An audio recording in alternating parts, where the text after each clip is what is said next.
They cornered me in the lawyer's office, Calvin, his attorney, 3 witnesses. Sign the estate revision, Doug, he said, voice dripping false concern. Your memory's going. We're protecting the family assets. He slid papers across mahogany while strangers nodded sympathy at the confused old man clutching his dead wife's photo. I let my hand tremble. I let them see exactly what they expected, a sentimental fool, too slow to understand they were erasing me from my own fortune. The morning had started ordinary enough. I'd been at my kitchen table reviewing the quarterly statements from my municipal bond portfolio, the ones that arrive in those cream-colored envelopes with the watermark you can see when you hold them up to light. Margaret always handled the mail sorting. 10 months gone and I still expect to see her glasses on the counter, folded newspaper beside the coffee pot. The house on Maple Street holds onto her absence like a physical weight, settles in the corners where dust accumulates no matter how often I wipe the baseboards. The kitchen smells like old coffee grounds and the lemon oil I use on the cabinets. Margaret hated lemon oil. Said it smelled like hospitals. I use it now because the scent reminds me that she's not here to complain about it anymore. That's grief, I suppose. Finding comfort in the small rebellions against someone who can't object. My phone rang just after 9 in the morning. Calvin. Margaret's younger brother. We hadn't spoken since the funeral reception, the one where he ate 3 plates of catered sandwiches and left before helping clean up. His voice came through the line with that false brightness people use when they want something. Doug, we need to talk about the estate. There are some inconsistencies in the paperwork. I've scheduled a meeting with my attorney, Harrison and Webb, on Franklin Street. Tuesday at 2. Can you make it? I said I could. Hung up. Returned to my bond statements. But something in his phrasing stuck. Inconsistencies. We. As if Margaret's will was somehow a collaborative project requiring his input. The call lasted 47 seconds. I know because I checked. Started keeping logs 6 months ago when Calvin first mentioned helping with estate planning. A forensic accountant develops instincts about timing. When someone suddenly becomes helpful after years of distance, you document the shift. Tuesday arrived with that particular cold that seeps through car doors no matter how high you run the heat. I drove my Accord, bought it used 3 years ago, still runs smooth though the passenger seat has a coffee stain Margaret never forgave me for, to the address Calvin provided. Glass-fronted building. 3 blocks from the county courthouse. That detail registered immediately. Lawyers don't choose offices near courthouses by accident. They choose them for convenience, for the implication of proximity to power and legal consequence. The office occupied the 3rd floor. Elevator smelled like someone's lunch, something with onions. Carpet in the hallway showed wear patterns near the doors, the kind that comes from years of foot traffic, people coming to sign documents that change their lives. The reception area tried for expensive but landed on trying too hard. Mahogany furniture, probably veneer. Leather chairs that squeaked when you shifted weight. A receptionist who smiled without warmth and gestured toward the conference room without making eye contact. Calvin stood when I entered. He'd gained weight since the funeral. Wore it in his face, that puffiness around the jaw that comes from too many restaurant meals and not enough walking. His handshake was damp. Doug, thanks for coming. This is Richard Webb, my attorney. Webb was younger than I expected, maybe 45, with the kind of smooth face that suggests expensive moisturizer and no outdoor hobbies. He wore a tie with tiny anchors on it. Who wears novelty ties to meetings about estate documents? And these are witnesses, Calvin continued, gesturing to 2 people I'd never seen before. Mrs. Patricia Klein and Mr. James Dorsey, both notaries public. They smiled the professional smiles of people who've been paid to be present. I sat in the chair they indicated, the one facing the window so the afternoon light would be in my eyes. Another detail. They'd thought about positioning. I'd brought Margaret's photograph, the one in the silver frame from our bedroom. Tarnished slightly at the corners. I'd noticed that this morning but didn't polish it. Sometimes tarnish is useful. Placed it on the table, adjusted it twice. Let my fingers linger on the glass, traced the edge where a small crack had formed years ago when Margaret knocked it off the nightstand during an argument about something neither of us could remember the next morning. Webb slid a stack of documents toward me. Copy paper, 20-pound weight, still warm from the printer. He'd prepared these recently. Today, probably. Mr. Cheney, we've identified several irregularities in your estate planning documents. Your current will lacks proper codicils for asset distribution. We've prepared revised documentation to protect family assets given your recent cognitive difficulties. The pause before cognitive difficulties was deliberate. Performative. He'd rehearsed this. I looked at the papers. Didn't read them. Just looked. Let my eyes move across the text without focusing, the way someone might who couldn't quite process complex information anymore. Doug, Calvin said, leaning forward. His cologne was too sweet, something with vanilla undertones that caught in my throat. Margaret would want the family protected. You've seemed confused lately, forgetting appointments, repeating stories. We're just making sure everything's handled properly.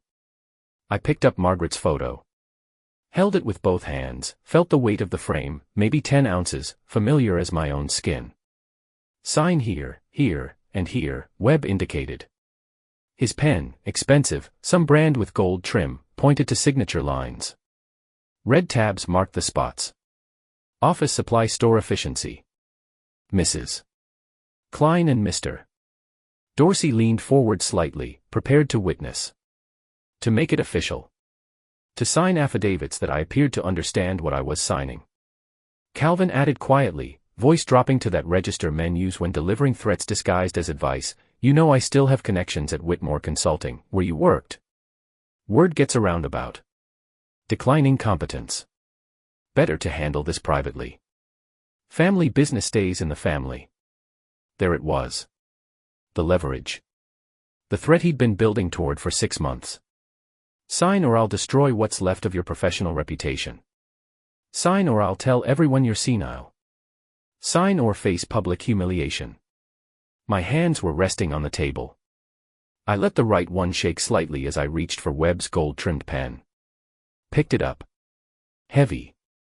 The weight of expensive things always surprises you, how much metal they pack into something so small. My hand trembled over the first signature line.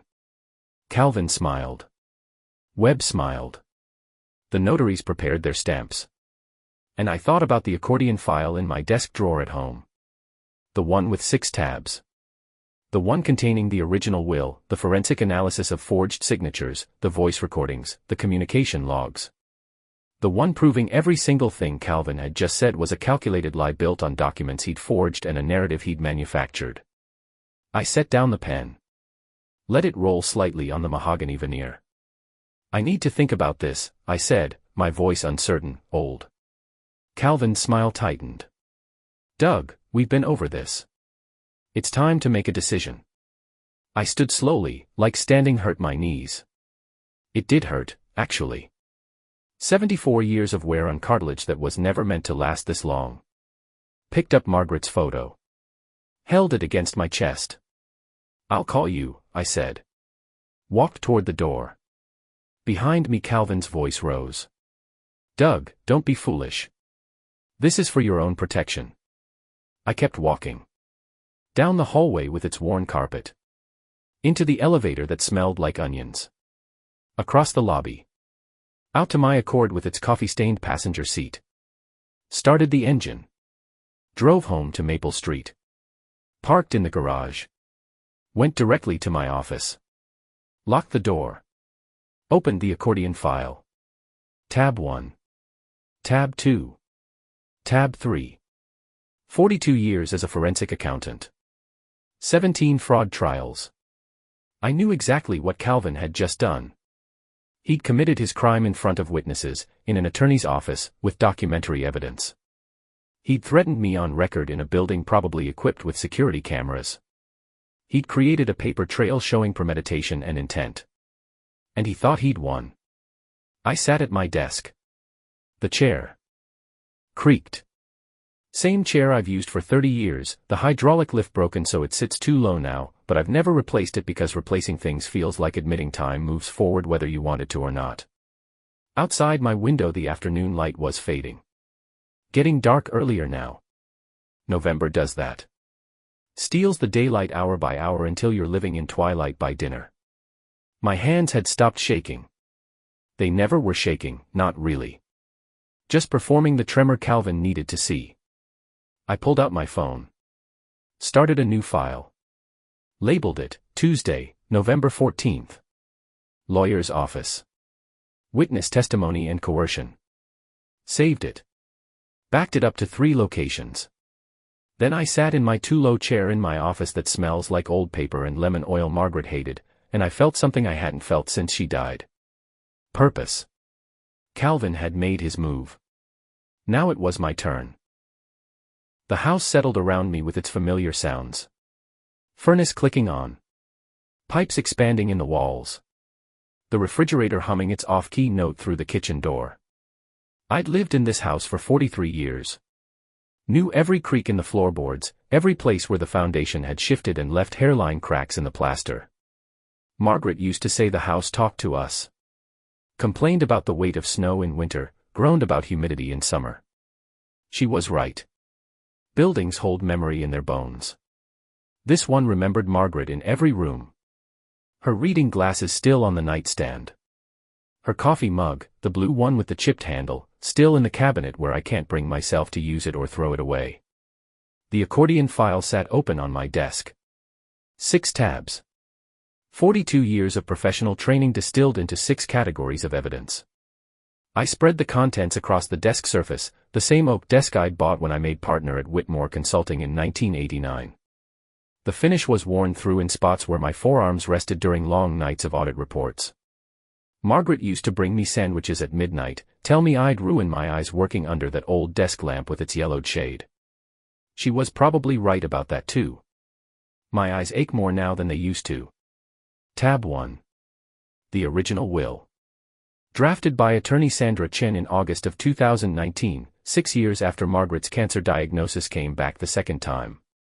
We'd sat in Sandra's office, smaller than Webb's, no mahogany veneer, just honest oak and the smell of old law books, and made our decisions about what would happen to everything we'd built together. The house. The investment portfolio. The savings account with $440,000 accumulated over decades of living below our means while neighbors bought boats and second homes. Margaret wanted it simple. No trusts, no complicated structures. When she died, everything to me. When I died, everything to charity. 3 organizations we'd supported for years. The animal shelter where we'd adopted our cat Thomas, dead now for 5 years. The Library Foundation. The Community Food Bank. Simple. Clear. Notarized by someone Sandra had known for 20 years, a woman named Mrs. Patricia Hernandez who'd since retired to Arizona. I ran my finger along the signature line. My handwriting from 7 years ago, back when my hands were steadier. The ink slightly faded but still legible. Witness signatures below. Official seal embossed so deeply you could feel the ridges on the back of the paper. Tab 2. The codicils I'd never signed. 3 of them. Dated over the past 8 months. Each one subtly altering the will's provisions. The first transferred the house into a family trust with Calvin as trustee. The second moved investment accounts into his management. The third established power of attorney. Progressive theft disguised as estate planning. I held the first codicil up to my desk lamp. The signature looked like mine at first glance. Same basic shape, same flourish on the final letter. But the pressure was wrong. When you sign your own name, the pen moves with muscle memory. Certain letters get more pressure, others less. These signatures had uniform pressure throughout. Traced. Probably used a lightbox or window, placed my real signature underneath and followed the lines. Amateur forgery but effective enough to fool someone who wasn't looking closely. Tab 3. Leonard Ashford's report. 23 pages.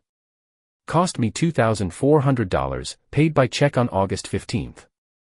Leonard was one of 3 certified forensic document examiners in the state, worked mostly for law firms and insurance companies investigating fraud. I'd used his services twice during my career at Whitmore. He was meticulous. Humorless. Charged by the hour and padded those hours religiously. But his testimony held up in court. His report used language I'd heard before in depositions. Characteristics consistent with simulation. Traced or copied execution. Lack of natural handwriting flow. Pen lifts at irregular intervals.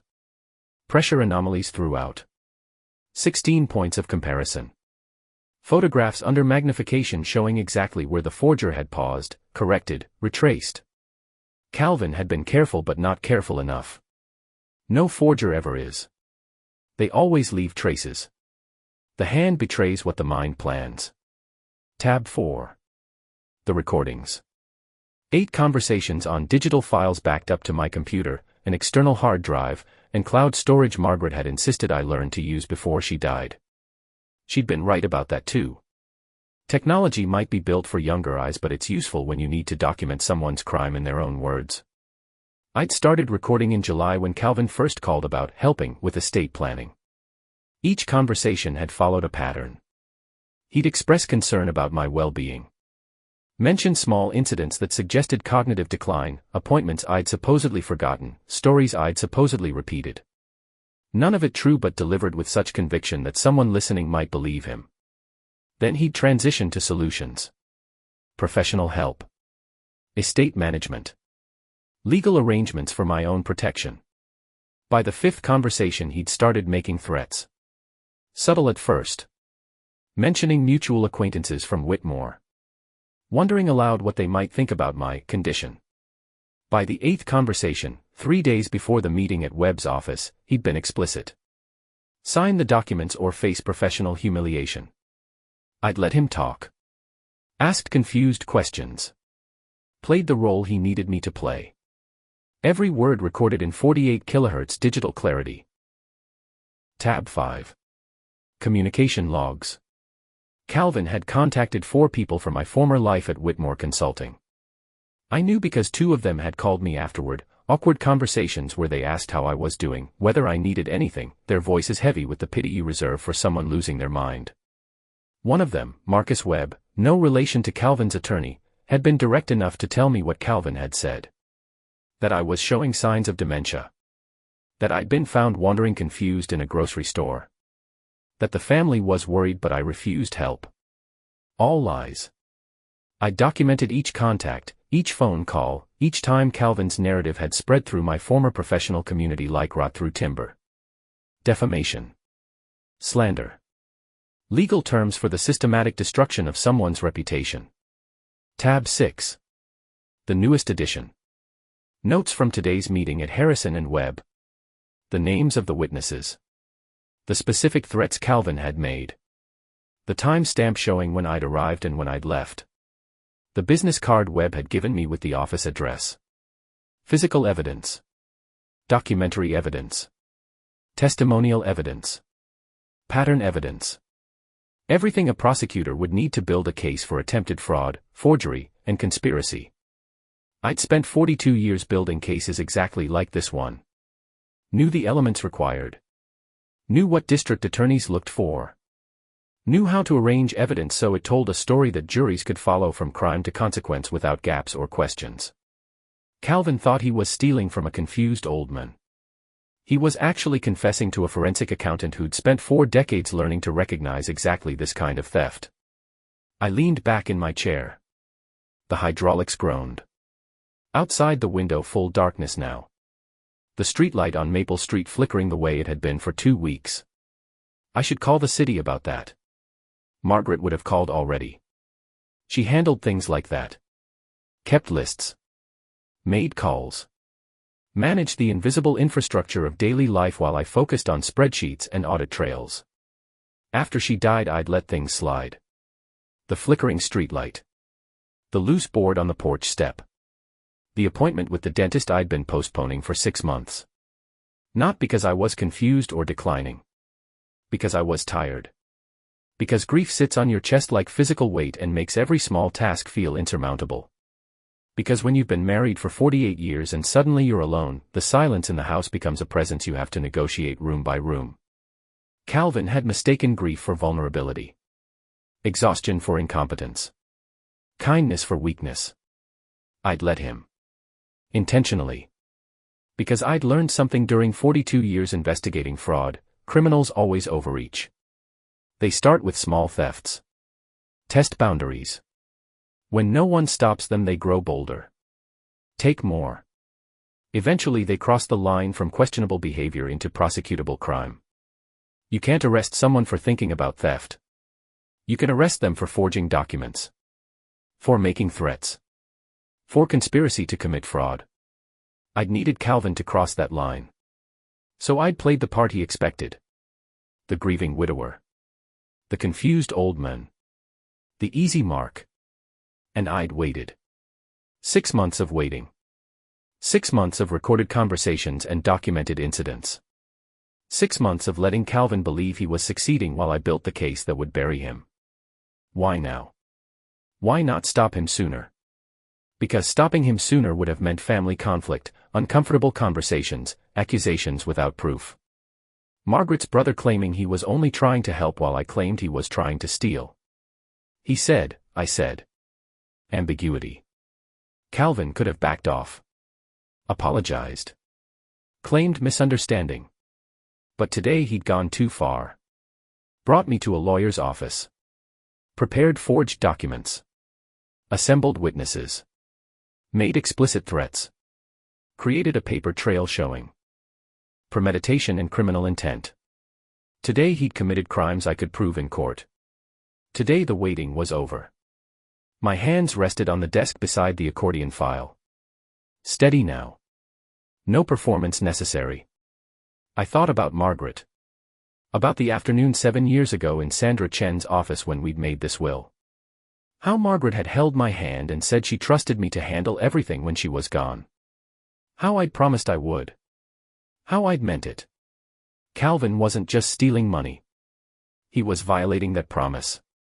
Taking what Margaret and I had built together and using it to pay his debts, fund his lifestyle, erase our intentions. That was the part that shifted something in my chest. Not anger exactly.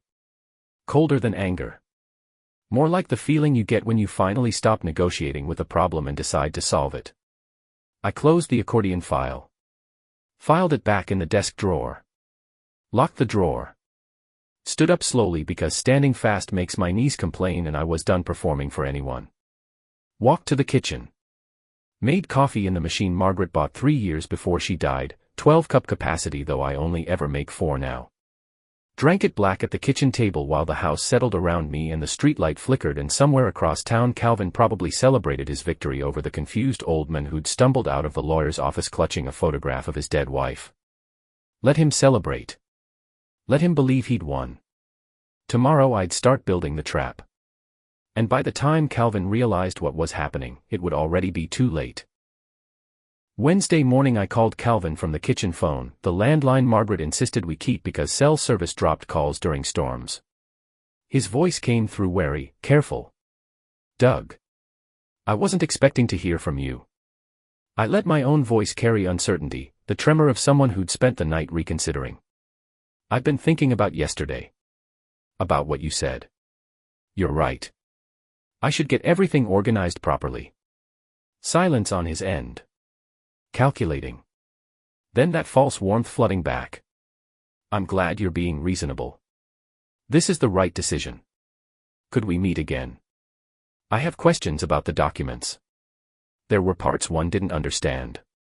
We agreed on Friday. Same location. Harrison and Webb's office on Franklin Street.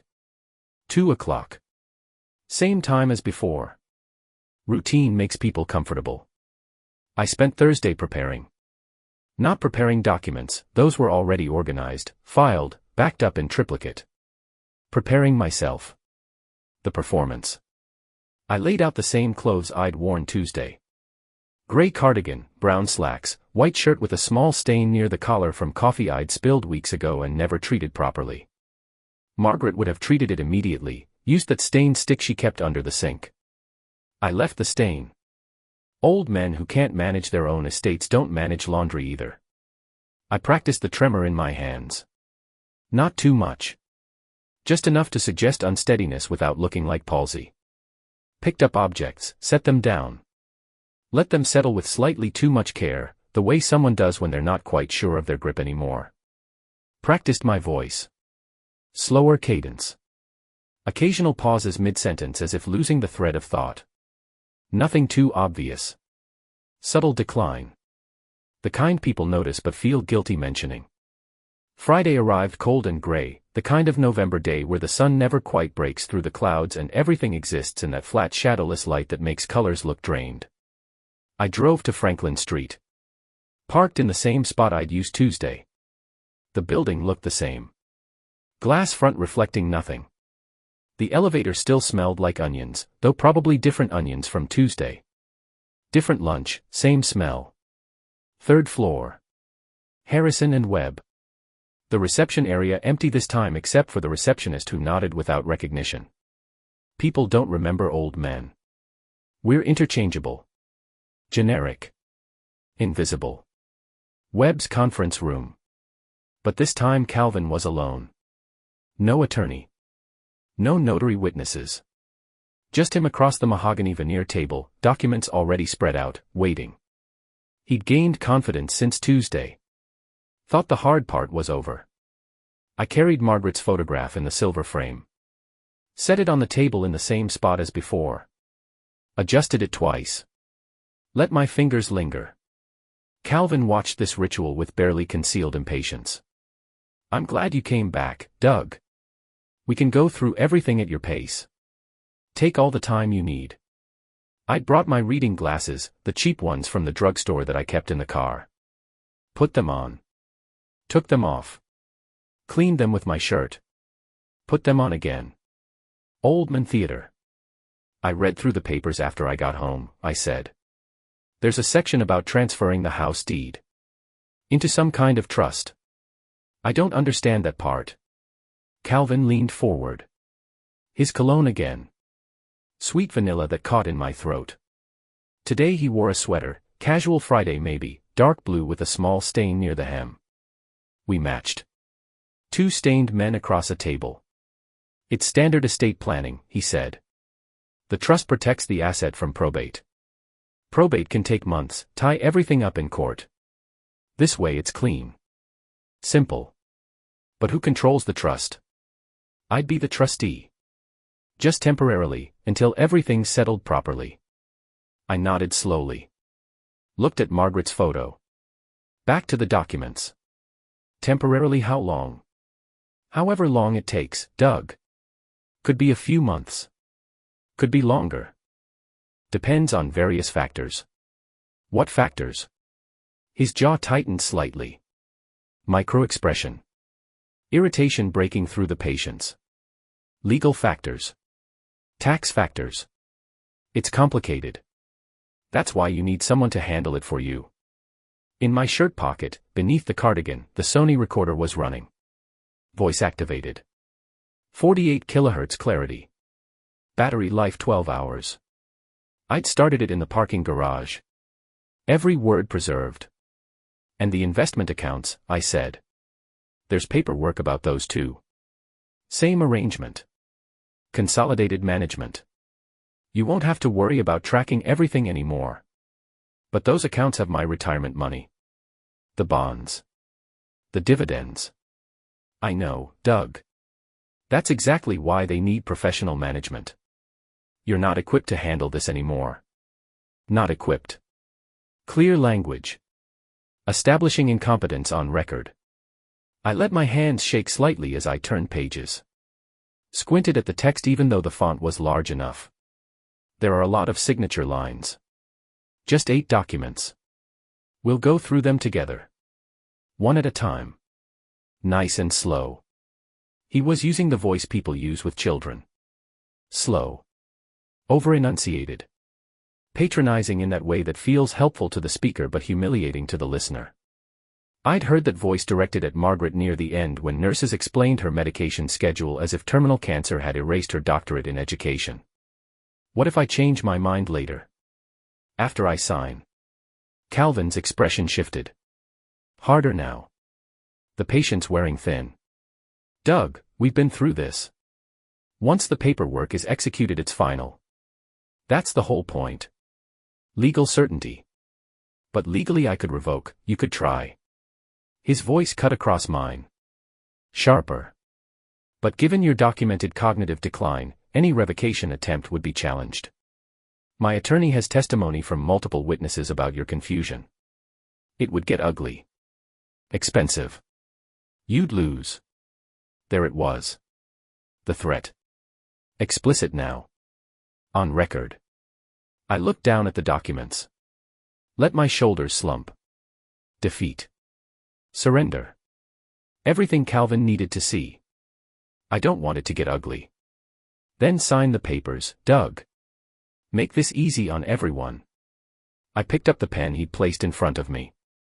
Different pen from Tuesday. This one plain black plastic. Cheap. The gold-trimmed pen had been for show when witnesses were present. Today was just business. I held the pen over the first signature line. Let it hover there. My hand trembling just slightly. Calvin watched. Silent now. Holding his breath. I set the pen down. I need to use the bathroom. His face flushed. Doug, I'm sorry. It's my prostate. I can't help it. I stood slowly. Left Margaret's photo on the table. Walked out of the conference room. The bathroom was down the hall. Single occupancy. Locked door. I went inside. Ran water in the sink. Counted to 90. Looked at myself in the mirror under fluorescent light that made my skin look gray. 74 years old. Lines around my eyes. Age spots on my hands. Hair thinning at the crown. An old man. Easy target. I dried my hands. Returned to the conference room. Calvin was on his phone when I entered. Texted someone. Probably Webb. Probably saying the old fool was about to sign. He put the phone away when he saw me. Feel better? Yes. Sorry about that. I sat down. Picked up the pen again. Calvin had repositioned the documents while I was gone. The signature line centered exactly in front of me. Impossible to miss. I held the pen. Looked at Margaret's photo in its tarnished silver frame. She always said you were good with money, I said. Margaret did. She trusted you. Calvin's expression softened slightly. She was a wonderful woman. I miss her. Lie. He'd barely visited during her illness. Came to the funeral and left early. But I nodded as if his words meant something. She'd want the family taken care of, I said. Exactly. This is what Margaret would want. I positioned the pen over the signature line again. Let it touch the paper. Started to form the first letter of my name. Then stopped. These documents, I said. They supersede the will Margaret and I made with Sandra Chen. Yes. That's the point. Updated estate planning. And what happens to the original will? It becomes void. Irrelevant. Even the codicils attached to it. Silence. 3 seconds. 5. Calvin shifted in his chair. What codicils, Doug? The ones added over the past few months. The ones about the trust and the accounts. His face had gone careful. Neutral. Doug, you're confused again. We've been through, because I don't remember signing those codicils. I've been trying to remember. Can't quite place when that happened. The air in the room changed. Calvin sat back. Studied me. Recalculating. You signed them at home. I witnessed them. You did. That's strange. Because I thought witnesses had to be impartial. Not family members. Not beneficiaries. His eyes narrowed. Where are you going with this, Doug? I set down the pen. Carefully. Deliberately. No tremor now. I'm not going anywhere, Calvin. I'm just trying to understand. Trying to remember when I signed documents I don't recall signing. You're having memory problems. That's the whole point of this meeting. Maybe. I picked up Margaret's photo. Stood. Or maybe I'm not as confused as you think I am. Sit down, Doug. I don't think I will. If you walk out of here now, I will initiate competency proceedings. I'll have you declared legally incompetent. You'll lose control of everything. I walked toward the door. Stopped. Turned back. You could try that. Would be interesting to see how it plays out. Me with my 42 years as a forensic accountant. You with your gambling debts and forged documents. Let's see which story a judge finds more credible. The color drained from his face. What are you talking about? I'm talking about being done with this performance, Calvin. I'm talking about understanding exactly what you've been doing for 6 months. I'm talking about having evidence of every crime you've committed documented in formats that will hold up in any court in this state. I left. Walked down the hallway. Into the elevator. Across the lobby. Out to my car. Behind me I heard the conference room door slam open. Calvin's voice echoing in the stairwell. Shouting something. Didn't matter what. I'd gotten what I needed. His threat on record. His admission about the codicils. His explicit statement that he'd challenge any attempt I made to revoke his control. Conspiracy. Fraud. Coercion. All preserved in 48 kHz digital clarity in the Sony recorder still running in my shirt pocket. I drove home. Parked in my garage. Went to my office. Downloaded the recording. Backed it up to 3 locations. Labeled the file, Friday, November 17th. Confession and explicit threats. Then I sat at my desk in the too-low chair with its broken hydraulics and I allowed myself something I hadn't allowed in 6 months. A smile. Not satisfaction. Not yet. But anticipation. Calvin had just handed me everything I needed. He'd threatened me explicitly. Admitted knowledge of forged documents. Stated his intention to have me declared incompetent if I resisted. He'd done it all in a lawyer's office probably equipped with security cameras, creating a paper trail of his presence and my presence at the exact time and location where these crimes occurred. Amateur. They always are. They plan the crime but forget about the evidence. Forget that every action leaves traces. Every word creates records. Every meeting establishes timeline and presence and intent. I'd spent 42 years teaching juries to follow those traces from crime to criminal. Now I'd use that same process on Margaret's brother. On the man who'd looked at his dying sister's husband and seen nothing but opportunity. On the thief who'd mistaken grief for weakness and patience for incompetence. The trap was set. Calvin just didn't know he was already inside it. Saturday morning my phone rang at 8:37. I know the time because I was looking at the kitchen clock, the one with hands instead of digits that Margaret picked out 20 years ago because she said digital clocks made her feel rushed. Calvin's number on the screen. I let it ring 4 times before answering. Doug, we need to talk. His voice carried that edge people get when they've spent the night angry, rehearsing arguments, building conviction. I don't think we have anything to talk about, Calvin. You accused me of forging documents. That's slander. I could sue you. I poured coffee into my mug, the white ceramic one with the university logo faded almost invisible from decades of dishwasher cycles. You could. That would be an interesting discovery process. All those documents compared to my actual signature under oath. Silence. Then, I'm coming to the house. We're settling this today. I'd rather you didn't. I don't care what you'd rather, Doug. I'm coming over. 11 o'clock. And I'm bringing people who can talk sense into you since you've clearly lost your mind. He hung up. I stood in my kitchen holding the phone, coffee steam rising past my face. The house quiet except for the furnace and the refrigerator and the clock ticking on the wall. Margaret used to say I was too passive. Let people push boundaries because confrontation made me uncomfortable. She was right. 48 years of marriage to someone who sees you clearly teaches you where your weaknesses live. But Margaret had also said something else near the end when the morphine made her philosophical and raw. She'd said, "You're not passive, Doug. You're patient. There's a difference. Patient people wait for the right moment. Then they act." 11 o'clock. I had 2 hours and 23 minutes. I called Sandra Chen's office. Got her voicemail. Left a message asking her to call back, marked it urgent. Then I called Detective Sarah Morrison at the County Fraud Unit. I'd worked with her 5 years ago on a case involving embezzlement at a nonprofit. She'd been thorough, professional, appreciated detailed documentation. She answered on the second ring. Morrison. Detective, this is Douglas Cheney. We worked together on the Heritage Foundation case in 2021.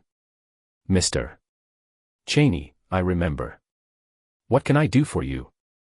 I need to report attempted fraud and document forgery. And I need to do it before 11 o'clock this morning. That's specific. The perpetrator is coming to my house at 11 with witnesses. I believe he intends to create a situation that supports his narrative that I'm cognitively impaired.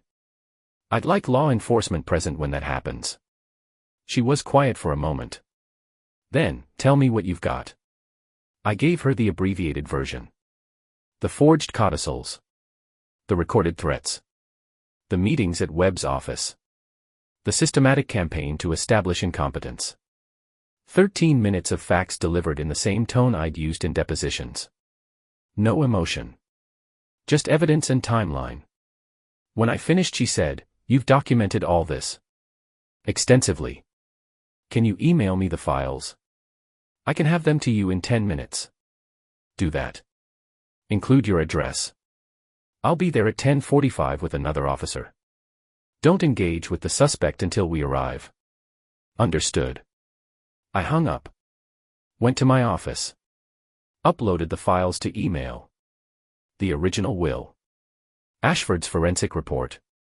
All 8 audio recordings with transcripts I'd made myself, time-stamped and indexed. The communication logs showing Calvin's defamation campaign. Photographs of the forged codicils. Hit send. Watch the progress bar crawl across the screen. 73 megabytes of evidence. Margaret's voice in my head, "You're not passive, Doug. You're patient." At 10:30 a black sedan pulled up outside. Not Calvin. A Mercedes, recent model, expensive. Richard Webb emerged from the driver's side. Adjusted his tie, the one with tiny anchors. Checked his phone. Stood on my sidewalk looking at my house the way lawyers look at assets they're calculating value on. At 10:43 a second car arrived. Calvin's SUV, silver, still carrying road salt on the fenders from last week's snow. He got out. Then his wife Denise emerged from the passenger side. She dressed for the occasion. Business casual. Witness clothing. At 10:45 Detective Morrison's unmarked car pulled up across the street. She didn't get out. Just sat there. Waiting. Observing. Establishing presence. Calvin saw the car. Looked at it. Looked away. Probably thought it was a neighbor. People never expect law enforcement until it's too late. At 10:57 Calvin rang my doorbell. I counted to 10. Opened it. He stood on my porch with Webb and Denise flanking him like supporting players in a show he directed. "Doug, we need to come in." "I don't think that's a good idea." "It's not a request." Calvin pushed past me. Webb followed. Denise hesitated, then came in last, her face apologetic in that way that means nothing. I closed the door. Followed them into my living room. The room where Margaret and I had spent 43 years. Where she'd read in the armchair by the window. Where we'd watched the news every evening at 6. Where she died, actually, on a Tuesday afternoon with hospice nurses and me holding her hand while she struggled for breath that wouldn't come. Calvin stood in the center of that room looking around like he was appraising furniture. "Nice house," Webb said. "Professional observation. Lawyer cataloging assets. My wife and I bought it in 1983, I said. Mortgage paid off in 2007. Calvin turned to face me. "We're here because you've been acting erratically, Doug. Making accusations. Refusing reasonable help. It's time to face facts. You need assistance managing your affairs. I'm managing fine. You're not. And everyone can see it. Richard, explain the legal situation." Webb pulled out a folder. Opened it. "Mr. Cheney, we're prepared to file for emergency guardianship based on cognitive impairment. We have witness statements documenting your confusion, your memory problems, your inability to handle complex decisions. From whom? From family members and concerned parties who've observed your decline. Name them. That's not how this works. The point is, no, name them. Specifically. Who signed statements saying I'm incompetent? Webb glanced at Calvin. Calvin stepped forward. Doug, this isn't about blame. This is about protection. You're not capable of managing a $340,000 house and a $400,000 investment portfolio. You need professional help. From you. From someone who understands estate management. I've spent 20 years in financial services, you've spent 20 years accumulating debt. Gambling debt, specifically. $17,000 to online casinos. $23,000 to private poker games. $42,000 in personal loans from people who charge interest rates that would make a loan shark blush. The room went silent. Denise looked at Calvin. Calvin's face darkened. That's a lie. It's documented. I hired a private investigator. Cost me $3,000 but worth every penny for the comprehensive report on your financial situation. Would you like me to be specific about which casinos? Webb found his voice. This is harassment. We're leaving and filing the guardianship petition this afternoon. You're not filing anything. I walked to my front door. Opened it. Detective Morrison stood on my porch with Officer James Chen. Mr. Cheney. Morrison said. These are the individuals I mentioned. Calvin stared. Webb went pale. Denise started backing toward the kitchen like she could somehow exit through a different door and avoid what was happening. Morrison entered my living room. Chen followed. Both showed badges. Calvin Mercer. Morrison said. I'm Detective Sarah. Morrison, County Fraud Unit. We need to talk about forged documents and attempted theft. This is insane, Calvin said. Doug's confused. He's made false accusations, Mr. Cheney has provided extensive documentation of your activities over the past 6 months. Forged signatures on estate documents. Recorded threats. A coordinated campaign to establish false narratives about his competence. We've reviewed the evidence. It's compelling.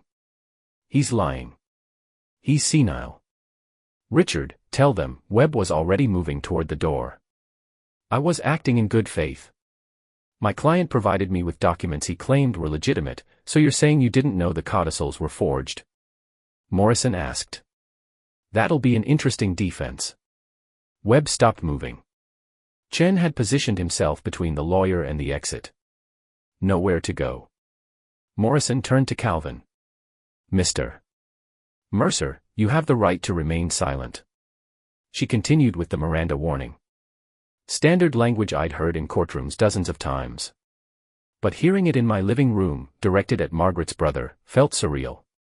Like watching television with the sound slightly wrong. Calvin wasn't listening. He was staring at me. You set me up. You pretended to be weak and you set me up. No, I said. I documented your crimes while you committed them. There's a difference. I'm family. Margaret's brother. You'd put me in jail. You tried to steal everything Margaret and I built. You forged my signature. You threatened to destroy my reputation. You brought strangers into my home to intimidate me. What did you think would happen? I thought you were weak. Too old and sad to fight back. I'm 74. Not dead. Not weak. Just patient. Morrison handcuffed him. Professional. Efficient. Calvin kept talking. Shouting actually. About betrayal. About family loyalty. About how I'd regret this. Webb was being read his rights by Chen. Denise sat on my couch crying. Mascara running. Kept saying she didn't know. Didn't know Calvin had debts. Didn't know about the forgeries. Didn't know anything. Maybe that was true. People live next to monsters all the time without seeing them clearly. They see what they want to see. What they need to see. Ignore the rest. I stood in my living room while law enforcement processed the arrest of my brother-in-law. My house full of strangers in uniform. My quiet Saturday morning transformed into crime scene. Through the window I saw neighbors gathering. Mrs. Patterson from next door. The couple with the new baby 3 houses down. All watching. Wondering. Later they'd ask questions. I'd tell them the truth. Sometimes family isn't loyal. Sometimes the people closest to you are the ones who hurt you worst. Sometimes patience looks like weakness until the moment it becomes something else entirely. Morrison approached me before they left. Mr. Cheney, you'll need to come to the station Monday morning. Sign official statements. We'll need your testimony for the prosecution. I'll be there. This took courage. A lot of people wouldn't pursue charges against family. He stopped being family when he forged my dead wife's intentions for his own profit. She nodded. Left. Chen guided Webb out. Another officer escorted Calvin. Denise followed last, still crying, still claiming ignorance. The door closed. My house silent again except for the furnace and the refrigerator and the clock on the kitchen wall. I walked through my living room. The room felt different now. Contaminated somehow. Calvin's presence had left a residue. His cologne still hanging in the air. His footprints on the carpet Margaret had vacuumed every Tuesday for 43 years until she couldn't anymore. I opened windows. Let November air flood through. Cold and clean. Stood there breathing it. Letting it wash out the smell of other people's greed. Outside the streetlight flickered. Still broken. I'd call the city Monday. Add it to the list. Testify at the police station. Call the city about the light. Schedule the dentist appointment. Resume living. Margaret's photograph sat on the mantel where I'd moved it last week. Silver frame. Tarnished corners. Her smile permanent. Frozen at 68. Before the cancer came back. Before pain became her constant companion. Before morphine and hospice and Tuesday afternoons spent struggling for breath. I picked up the frame. Held it. I kept my promise, I said to her frozen smile. I protected what we built. I didn't let him take it. The photograph didn't answer. Photographs never do.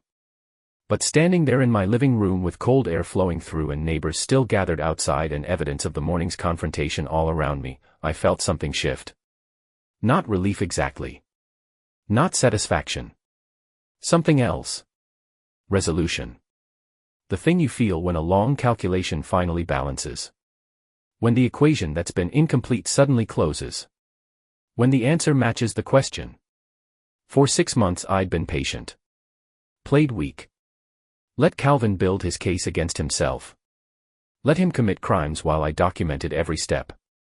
Let him believe his own narrative until the moment that narrative collapsed under the weight of evidence. Now it was over. The trap sprung. The criminal arrested. The assets protected. Everything Margaret and I built remaining exactly where we intended it to go. I set her photograph back on the mantel. Closed the windows. The house warming again. Returning to its normal temperature. Its normal sounds. Its normal rhythms. Margaret had been right. I wasn't passive. I was patient. And patience, applied correctly, becomes the sharpest weapon there is. Monday morning I drove to the county administration building on State Street. 8 stories of concrete and glass built in the 70s when brutalist architecture meant progress. The building had aged badly. Concrete stained. Windows that didn't quite seal.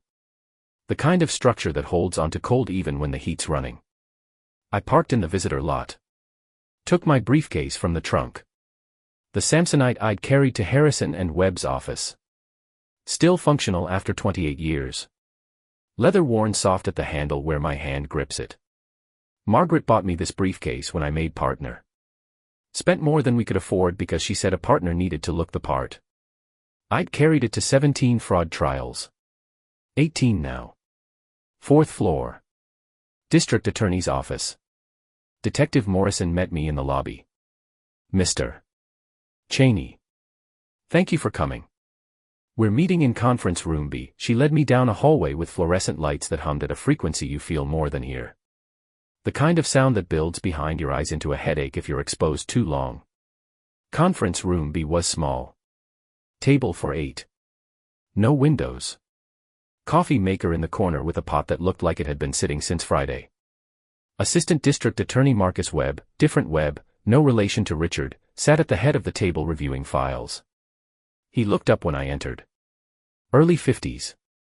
Gray suit. Tired eyes. Mr. Cheney. I'm Marcus Webb. I'll be prosecuting this case. We shook hands. His grip firm but brief. Professional courtesy without warmth. Please sit. We have a lot to cover. I sat. Placed my briefcase on the table. Morrison sat across from me. Webb remained standing. I've reviewed the evidence you provided, Webb said. It's comprehensive. Detailed. Frankly, it's the most thoroughly documented fraud case I've seen in 15 years with this office. I spent 42 years as a forensic accountant. Documentation is what I do. You're retired. The skills remain. He smiled slightly. First human expression since I'd entered. Clearly. Let's walk through what we have. Detective Morrison, the timeline. Morrison opened her folder. Calvin Mercer began his campaign 6 months ago. July 15th. First phone call to Mr. Cheney suggesting estate planning assistance. Between July and November, 8 recorded conversations documenting progressive threats and establishment of false incompetence narrative. During this period, Mercer contacted 4 of Mr.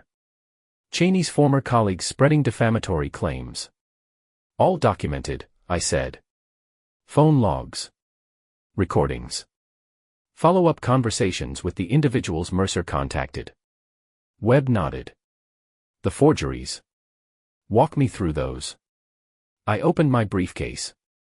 Removed the accordion file. 6 tabs. Everything organized the way I'd organize any case for prosecution. Original will drafted August 2019 by attorney Sandra Chen. Properly executed, witnessed, notarized. 3 codicils dated over 8 months, bearing forged signatures. Forensic analysis by Leonard Ashford confirms simulation. Traced execution. Pressure anomalies. All characteristics consistent with forgery. I slid the documents across the table. Webb examined them. Studied the signatures. Compared original to forgeries. These are good forgeries. Not perfect, but good. Most people wouldn't catch them. Most people aren't forensic accountants who've spent 4 decades studying financial fraud. When did you identify them as forgeries? The day they appeared. Calvin sent the first codicil by mail in March. I recognized the signature inconsistencies immediately. Webb looked up from the documents. But you didn't report it. Not then. Why not? I leaned back in the chair. Metal frame. Plastic seat. Uncomfortable by design. Government furniture built to discourage long meetings. Because forgery alone isn't enough. He could claim honest mistake. Misunderstanding. Could say I'd signed them and forgotten. My word against his. But if I waited, let him escalate, he'd commit crimes I could prove beyond reasonable doubt. Conspiracy. Coercion. Attempted theft. Crimes with clear intent and documented execution. Webb was quiet for a moment. Then, so you let him continue committing crimes so you could build a stronger case. I documented crimes as they occurred and waited until the evidence was irrefutable. That's a fine distinction, Mr. Cheney. It's a legal distinction. And a necessary one. My brother-in-law was stealing my assets and destroying my reputation. I needed more than suspicion. I needed proof that would survive his lawyer's challenges and result in conviction. Morrison interjected, Mr. Cheney acted within legal bounds. He documented crimes. He didn't entrap or coerce. He simply allowed Mercer to reveal his true intentions. Webb studied me. His tired eyes less tired now. More calculating. You're good at this. Have you considered the defendant will argue you manipulated him? Pretended to be incompetent to elicit criminal behavior. Let him argue that. The jury will hear recordings of him threatening me. See forged documents bearing my signature. Review testimony from Leonard Ashford about simulation characteristics. They'll see a 74-year-old man protecting his assets from a relative with massive gambling debts and a financial motive to steal. Which story sounds more credible? Webb smiled. Fully this time. You've already thought through his defense strategy. I've thought through everything. That's my profession. Was your profession. Is. Will be. Until I'm actually incapable. Which, despite Calvin's narrative, I'm not. He sat down. Opened another file. The meetings at Harrison and Webb. Tell me about those. I walked him through both meetings. Tuesday when Calvin assembled witnesses and tried to pressure me into signing. Friday when I'd recorded his explicit threats and admissions about the forged codicils. Every detail. Every word spoken. Every action taken. Webb listened without interrupting. Took notes. When I finished he said, Richard Webb, the attorney. He claims he didn't know the documents were forged. That he was acting in good faith based on his client's representations. That's his defense. Yes. It won't work. The codicils were obviously problematic.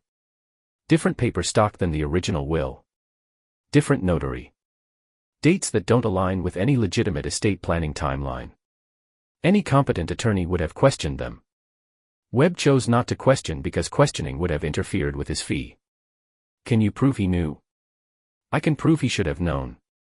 Professional negligence at minimum. Conspiracy if you can establish he benefited financially from facilitating the fraud. Webb made more notes. His pen moving quickly across legal pad.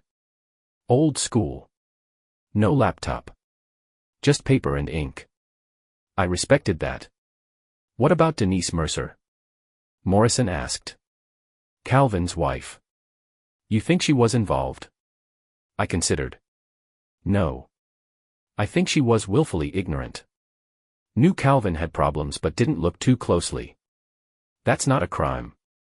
Just cowardice. She was present at your home Saturday when we made the arrest.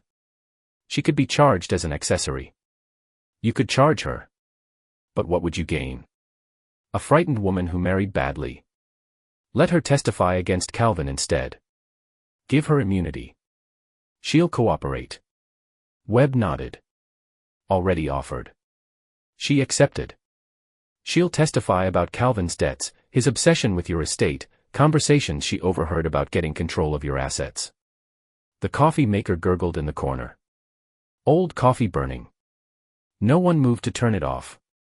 The smell filled the small room. Bitter. Chemical. Morrison shifted papers. There's one more element. The leverage Calvin used. His threats to contact your former employer. Damage your professional reputation. That's extortion. Attempted extortion, I corrected. He threatened. I didn't comply. The attempt failed. Still prosecutable. Still prosecutable, I agreed. Webb closed his files. Stacked them neatly. Mr. Cheney, I'm going to be direct. This case is solid. We have documentary evidence. Forensic analysis. Recorded confessions. Witness testimony. Calvin Mercer is going to prison. The only question is for how long. What are you offering? We've offered a plea. 5 years if he pleads guilty to forgery, attempted fraud, and conspiracy. Saves the cost of trial. Guarantees conviction. Has he accepted? Not yet. He's insisting he was trying to help you. That you manipulated him. That you're more competent than you appear and orchestrated this entire situation to destroy him. I am more competent than I appear. And I did document everything knowing it would destroy him. But he committed the crimes. I just watched him do it and wrote down what I saw. His attorney is pushing for trial. Thinks a jury will sympathize with family trying to help elderly relative. I leaned forward. Placed my hands flat on the table. Steady. No tremor. Then we go to trial. Put me on the stand. Let the jury see me testify. Let them hear the recordings. See the forensic evidence. Compare Calvin's massive debts to his sudden interest in my assets. Let them decide who's more credible. The forensic accountant protecting his estate or the gambling addict trying to steal it. Webb studied me. You want trial. I want justice. Plea or trial. Whichever achieves that. Trial is harder. For you. Defense will attack your character. Suggest you're vindictive. Cold. That you could have stopped this earlier but chose to let your brother-in-law incriminate himself. All true. Except the vindictive part. This isn't vindictiveness. It's consequence. Calvin chose his actions. I'm simply ensuring he faces appropriate results. Morrison spoke quietly. Mr. Cheney, you understand trial means publicity. Local media will cover it. Your private life will become public. Details about Margaret. Your marriage. Your finances. Everything exposed. Let them expose it. I have nothing to hide. Margaret and I built our life honestly. Saved carefully. Made ethical choices. If that becomes public record, so be it. Webb stood. Gathered his files. We'll proceed then. Calvin's attorney has until Wednesday to accept the plea. If he declines, we file for trial. Probably 6 weeks until court date. You'll need to be available for preparation meetings. Mock testimony. Evidence review. I'll be available. One more thing. Richard Webb, the attorney. He's negotiating separately. Offering to testify against Calvin in exchange for reduced charges. Surrender his license but avoid jail time. Will you accept? Probably. His testimony strengthens the case. And honestly, disbarment might be worse than jail for someone whose entire identity is being an attorney. I picked up my briefcase. Stood. My knees protested but I didn't let it show. Is there anything else you need from me today? Not today. We'll call you Wednesday after the plea deadline. We shook hands. Morrison walked me out. In the hallway she said, you did good. Most people wouldn't have the stomach for this. Going after family. He went after me first. I just finished what he started. Still. It took courage. We reached the elevator. I pressed the button. Waited. It didn't take courage, detective. It took patience. And documentation. And a willingness to see the situation clearly instead of how I wished it was.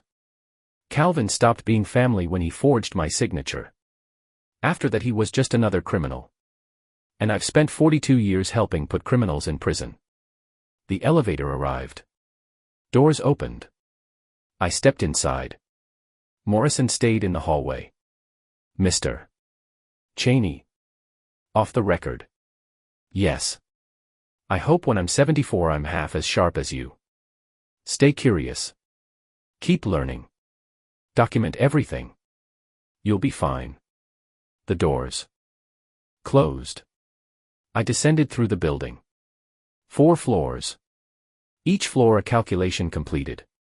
Each level bringing me closer to ground level and whatever came next. Outside the November sun had broken through clouds.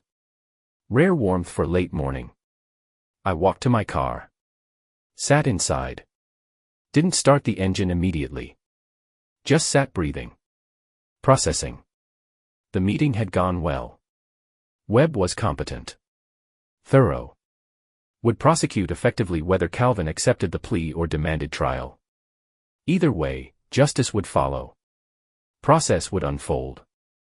Consequences would arrive. I started the car. Drove home to Maple Street. The house waiting with its familiar silence. Its worn carpet and tarnished fixtures and the ghost of Margaret in every room. Tomorrow I'd call the city about the streetlight. Schedule the dentist. Resume the routines that had been interrupted by 6 months of documentation and patience and waiting for Calvin to complete his pattern. But today I sat in my car in my driveway and let myself feel what I'd been postponing. Not satisfaction. Not victory. Just the exhaustion of vigilance. The weight of 6 months spent watching every word, recording every conversation, playing a role while documenting reality. The cost of patience. Margaret used to say patience was my greatest strength and my greatest weakness. That I'd wait so long for the right moment that sometimes moments passed entirely.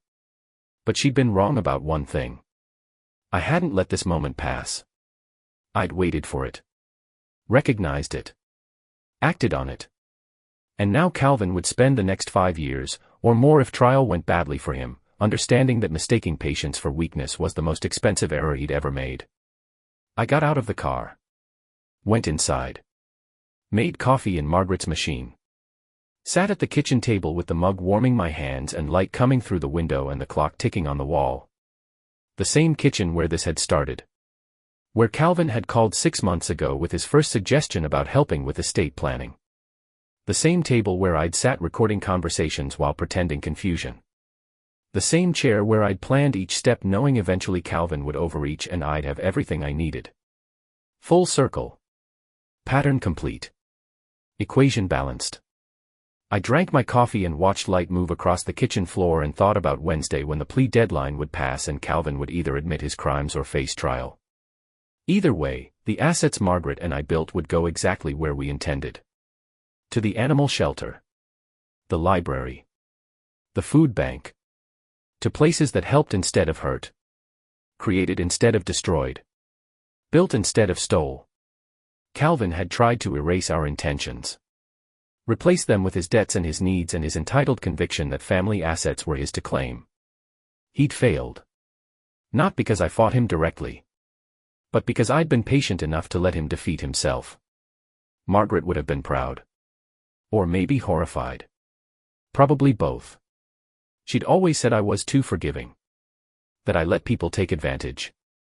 That my kindness was a weakness others would exploit. But she'd also said I was patient. That patience was power if you knew how to use it. I'd used it. Documented Calvin's crimes. Gathered evidence. Built a case. Waited for the right moment. Then acted. Not with anger. Not with emotion. Just with facts and law and the accumulated weight of 6 months of his own recorded confessions. The coffee was bitter. I'd forgotten sugar. Drank it anyway. Bitter suited the moment. Suited the satisfaction that comes not from victory but from seeing a long calculation finally complete. From watching pieces fall into place exactly as you'd arranged them. From knowing patience, applied correctly, becomes justice. Wednesday came and went without word from the district attorney's office. Thursday morning Morrison called. Calvin had rejected the plea. Demanded trial. His attorney convinced him a jury would see an elderly man confused by complex legal matters and a concerned family member trying to help. They were betting on sympathy. On the narrative that blood loyalty should trump evidence. They were wrong, but I'd let them discover that in court. The trial date was set for January 9th. 6 weeks to prepare. Webb scheduled 3 meetings for testimony preparation. Mock cross-examination. Evidence review. The procedural machinery of prosecution moving forward with its grinding inevitable momentum. Calvin posted bail. $50,000 his attorney somehow produced. I didn't care. Let him have 6 weeks of freedom before the cage closed. Let him pretend he still had options. Let him believe right up until the verdict that somehow he'd escape consequences. It would make the impact sharper when reality arrived. I spent those 6 weeks in routine. Called the city about the streetlight. They fixed it within a week. The block suddenly brighter at night without that constant flicker. Small improvement but noticeable. Went to the dentist. 2 cavities.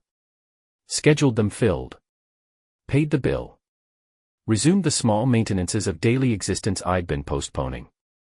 Cleaned the gutters. Replaced the loose board on the porch step. Took Margaret's clothes to the charity donation center, something I'd been avoiding for 10 months because moving her clothes felt like erasing her presence. But I'd protected her intentions. Kept the promise I'd made. That was presence enough. The trial lasted 4 days.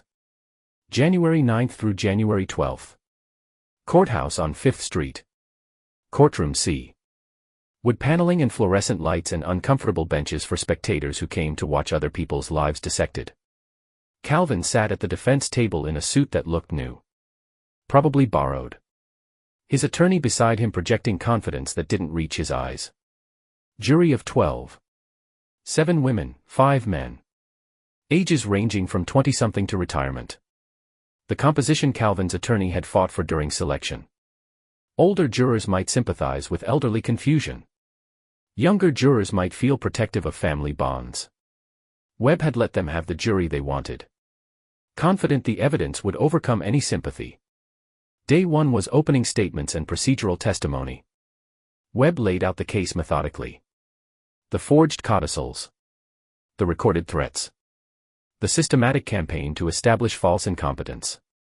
Calvin's attorney countered with the concerned family member narrative. A brother-in-law worried about Douglas Cheney's declining abilities.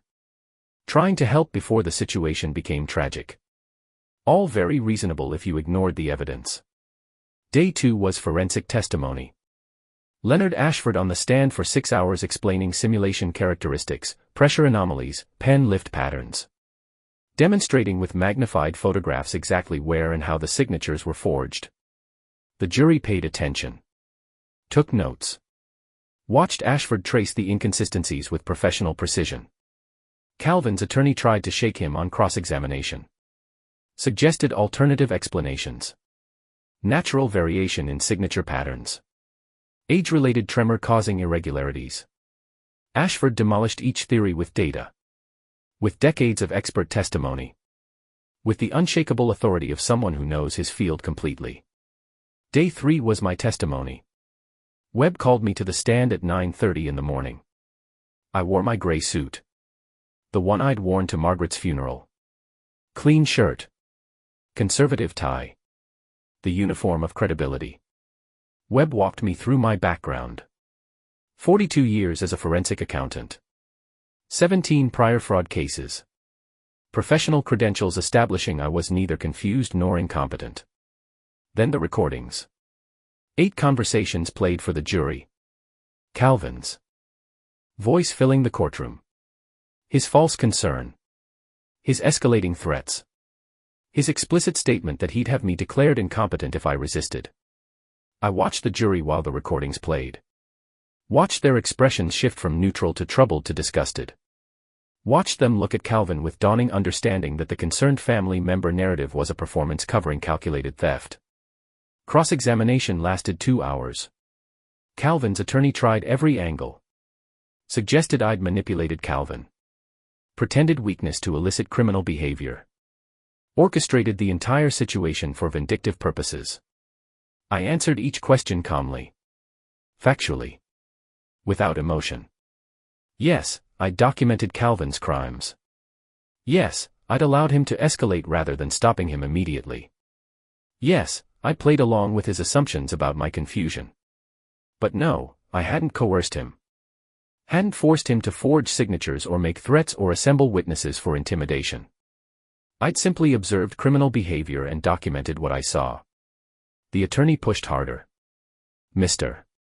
Cheney, isn't it true you could have stopped this at any time? I could have confronted Calvin earlier, yes. But you chose not to. I chose to gather evidence sufficient for prosecution rather than rely on he said she said accusations. Because you wanted to punish him. Because I wanted justice. There's a difference. Is there? You let your own brother-in-law incriminate himself over 6 months. That sounds like revenge to me. I looked directly at the jury. My brother-in-law forged legal documents. Threatened my reputation. Attempted to steal assets my wife and I spent 48 years building. I documented his crimes using the same methods I used professionally for 4 decades. If that's revenge, then every prosecutor in this building is guilty of it. The courtroom was quiet. Calvin's attorney had no response. Sat down. Webb had no redirect. The testimony spoke for itself. Day 4 was closing arguments. Webb summarized the evidence. The forensic proof of forgery. The recorded confessions. The financial motive, Calvin's massive gambling debts creating pressure for theft. The systematic nature of the crime showing premeditation and intent. Calvin's attorney made his final pitch. Family tragedy. Misunderstanding. An old man confused by complex legal matters who manipulated a relative trying to help. But the narrative had lost its power. The evidence was too clear. The recordings too damning. The jury deliberated for 3 hours. Returned at 4:15 in the afternoon. Guilty on all counts. Forgery. Attempted fraud. Conspiracy. Extortion. The judge set sentencing for February 6. Calvin sat motionless at the defense table. His attorney whispered something. Calvin didn't respond. Just stared forward at nothing. I felt nothing watching him.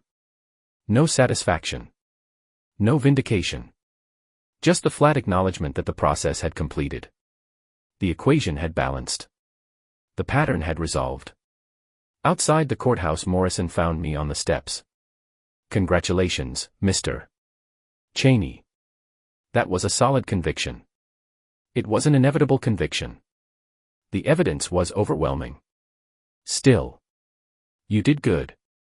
I thanked her. Drove home. The January afternoon already darkening. Streetlight working properly now. No flicker. Just steady illumination. Inside my house was warm. Furnace running. I'd set the thermostat to 70 degrees before leaving that morning.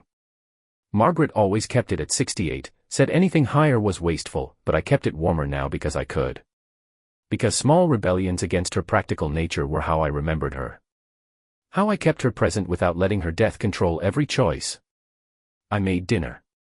Pasta with sauce from a jar. Salad from a bag. Bachelor food Margaret would have criticized. But adequate. Functional. Nourishing enough. Ate at the kitchen table reading the newspaper I'd stopped reading during the trial. Catching up. On world events that had continued without my attention. Life moving forward whether you're watching or not. February 6 arrived cold and clear. Sentencing hearing at 10 in the morning. Same courthouse. Same courtroom. Calvin stood before the judge in county jail uniform. Orange. Shapeless. The great equalizer of incarceration. The judge reviewed the conviction. The evidence. The severity of the crimes. Asked if Calvin had anything to say. Calvin's attorney stood. Your Honor, my client maintains he was acting in what he believed was Mr. Cheney's best interest. He requests the court's mercy given his lack of prior criminal record and his family obligations. The judge looked at Calvin. Mr. Mercer, do you wish to address the court? Calvin stood. Cleared his throat. Your Honor, I made mistakes. But I was trying to help. My brother-in-law seemed confused.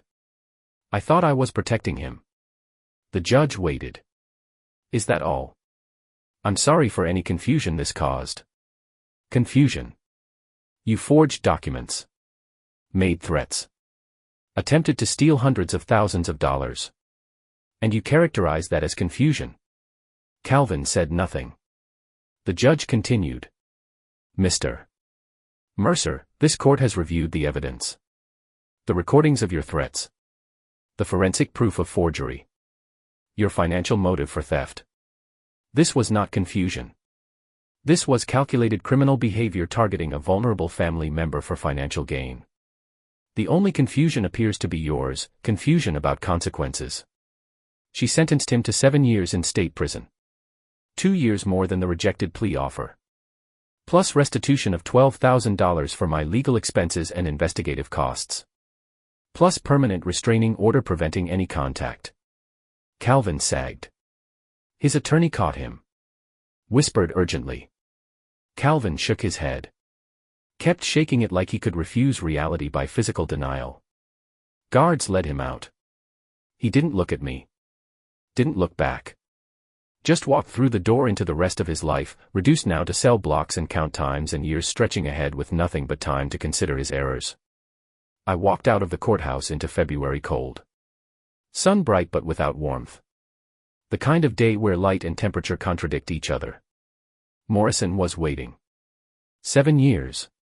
That's more than expected.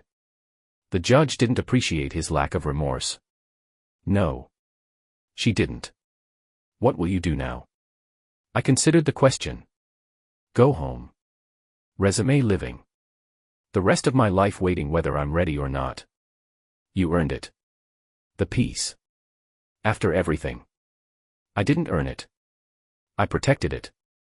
There's a difference. I drove home through midday traffic. Retired people running errands. Delivery trucks making stops. The ordinary commerce of a Thursday in February. My street quiet when I arrived. Neighbors at work. Houses sealed against cold. Only Mrs. Patterson outside salting her walkway. She waved. I waved back. Inside my house the temperature was exactly 70 degrees. I hung my coat. Made coffee. Sat at the kitchen table where this had all started 10 months ago when Calvin first called with his helpful suggestion about estate planning. Full circle. Pattern complete. But different now. The threat eliminated. The assets protected. Margaret's intentions preserved. 3 checks written to the charities we'd chosen. The animal shelter. The library. The food bank. The house eventually would be sold. The money distributed. Everything we'd built serving purposes we'd selected. Calvin erased from the equation entirely as if he'd never existed. Which in terms of our estate planning, he hadn't. We'd never included him. Never intended anything for him. He'd simply decided he deserved what wasn't his and made the fatal error of acting on that belief. I drank my coffee.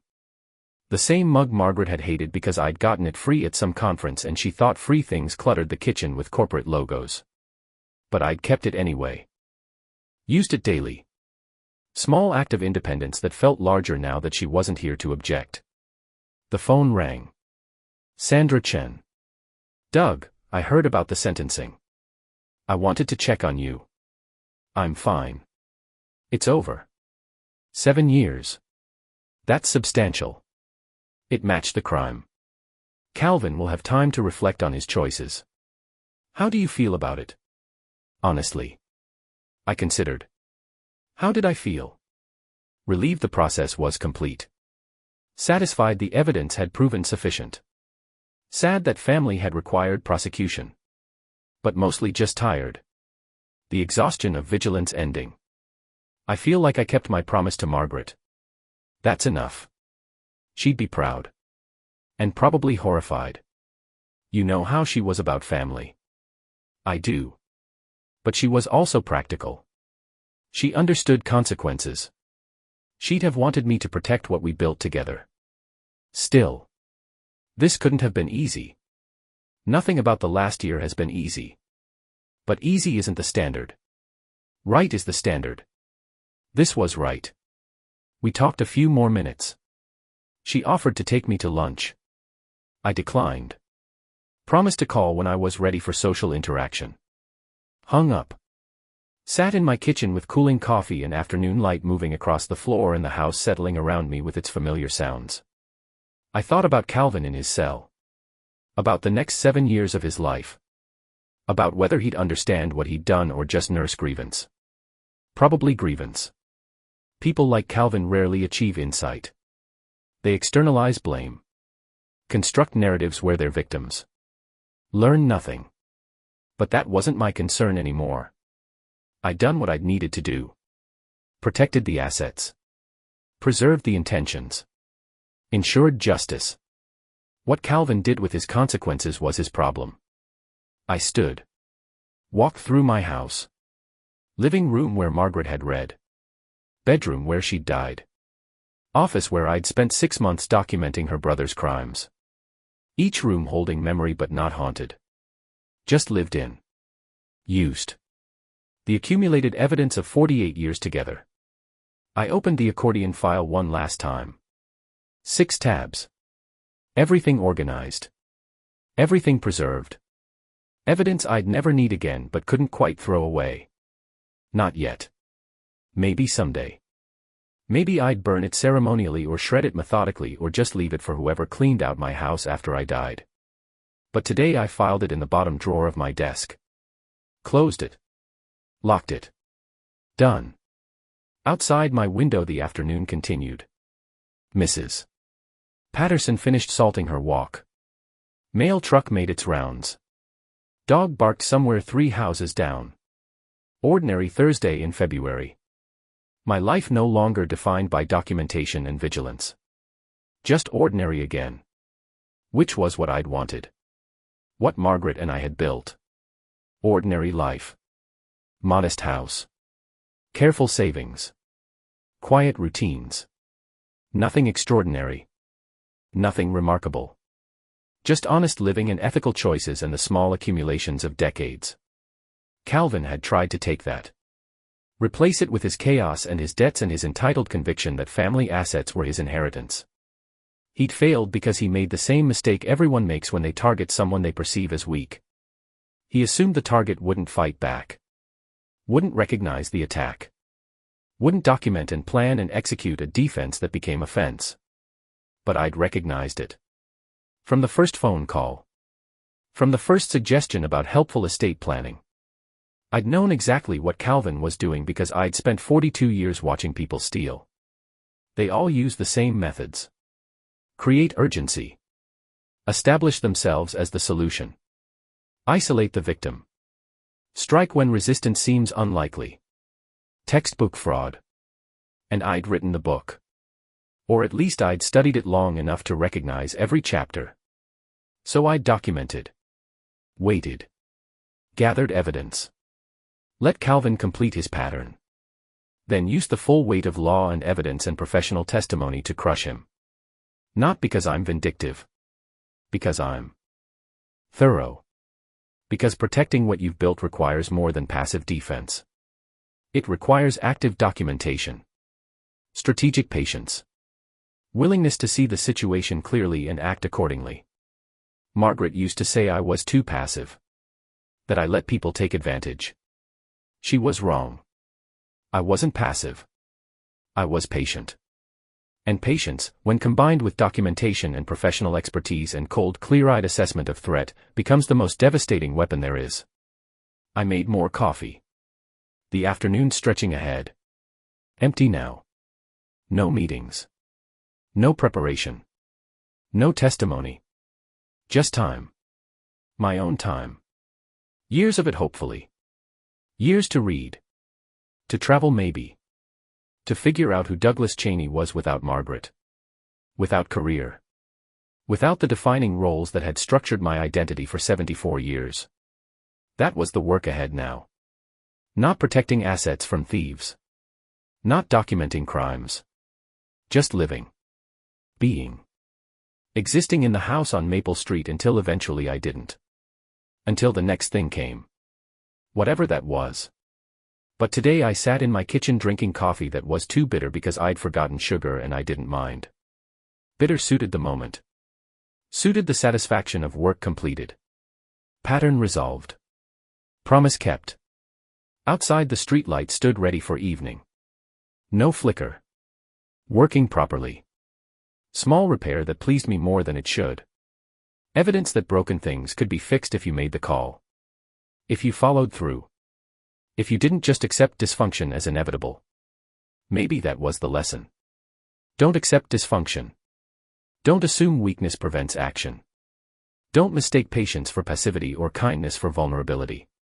And never, ever underestimate someone whose entire career was built on watching criminals make mistakes. Because they're not watching casually. They're watching professionally. Documenting. Planning. Waiting for the exact right moment to act. And when that moment comes, they don't hesitate. They don't negotiate. They simply execute the plan they've been building all along while the criminal thought they were winning. Calvin learned that lesson. Cost him 7 years. But he learned it. And maybe somewhere in his cell during the next 7 years he'd think about the old man clutching his dead wife's photo. The confused widower who seemed so easy to manipulate. And maybe he'd realize that man was never confused. Never weak. Just patient. Watching. Documenting every crime. Waiting for the perfect moment. Then striking with the accumulated force of evidence and law and cold clear justice. That was my gift to him. That knowledge. That understanding that he'd completely misjudged his target and paid the maximum price for his error. 7 years to think about it. 7 years to understand that the biggest mistake you can make is assuming silence means consent. That patience means weakness. That kindness means vulnerability. The biggest mistake is forgetting that some people are quiet not because they're afraid, but because they're listening. Watching. Documenting. Building the case that will destroy you using nothing but your own words and actions preserved in formats that courts accept as truth. I finished my coffee. Rinsed the mug. Set it in the dish rack to dry. Walked to the living room. Sat in Margaret's chair by the window. The one she'd read in for 43 years. The cushion still holding the shape of her body. I settled into that shape. Looked out the window at my street. At ordinary houses holding ordinary lives. At the streetlight that no longer flickered. At the world continuing its rotation whether I paid attention or not. And I felt something I hadn't felt in 10 months. Since Margaret died. Since Calvin started circling. Since the long months of grief and documentation and strategic patience began. I felt peace. Not happiness. Not joy. Just the flat, steady peace of work completed. Threat eliminated. Promise kept. The peace of knowing I'd done exactly what needed doing. No more. No less. Just enough. Margaret's voice in my memory, "You're not passive, Doug. You're patient." She'd been right. And now Calvin knew it too. 7 years too late. But he knew.